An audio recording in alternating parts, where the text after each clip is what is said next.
Naharang sa NAIA ang dalawang babaeng nagpanggap na magbabakasyon umano sa Thailand. Sabi ng Bureau of Immigration, posibleng nasagip ang dalawa mula sa pagiging scammer sa ibang bansa. Saksi si Jonathan Andal. Nagpakilalang magkatrabaho sa call center company at naka-vacation leave para mamasyal sa Thailand. Pero nang tanongin, hindi nagtutugma ang sagot ng dalawang babaeng humarap sa immigration officer sa NAIA.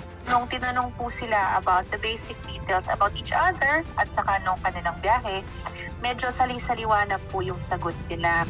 Ang totoo kasi, hindi talaga bakasyon ang pakay nila sa Thailand, kundi connecting flight papuntang Laos. Pinagsama lang daw sila ng recruiter at inabutan ng peking dokumento. Pinangakuan ng 50,000 pesos na sahod kada buwan bilang customer service representative.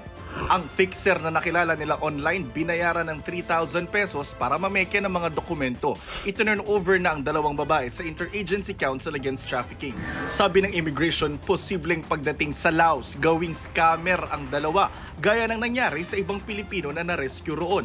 Ang tinatarget po nila ay mga call center agents or may mga experience po sa call center kasi yun po yung parang magiging trabaho nila doon. Seemingly like a BPO but is actually a scam hub, scam operations po. Pag hindi po nila na-achieve yung quota, sila po ay physically tortured, hindi po pinapakain, hindi po rin pinapasweldo ng tama. Nitong Agosto, mahigit 70 Pilipino ang kasama sa halos 800 inaresto sa umano'y cyber scam network sa border ng Laos, Thailand at Myanmar.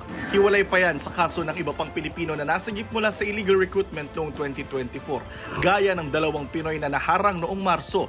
Kunwari mga empleyado ng telco na magbabakasyon sa Thailand pero ang totoo, pagdating sa Bangkok, dadalhin sa Laos. Doon pinangakuan din sila ng trabaho bilang call center agent sa kumpanyang sangkot umano sa crypto investment scam. Mahigit 50,000 pesos din ang alok na sahod kapag na regular. Halos ganyan din ang sahod na alok sa isang Pilipino na inalok maging customer service representative pero ginawang online love scammer sa Laos. Pero sa huli, wala siyang natanggap na sahod. Na-repatriate siya noong May 2024. Paalala ng immigration sa mga gustong magtrabaho abroad, idaan ang proseso sa Department of Migrant Workers at huwag basta maniwala sa mga alok sa social media. Talagang mukhang malalaking sindikato po ang may hawak nito. Para sa GMA Integrated News, ako si Jonathan Andal, ang inyong saksi.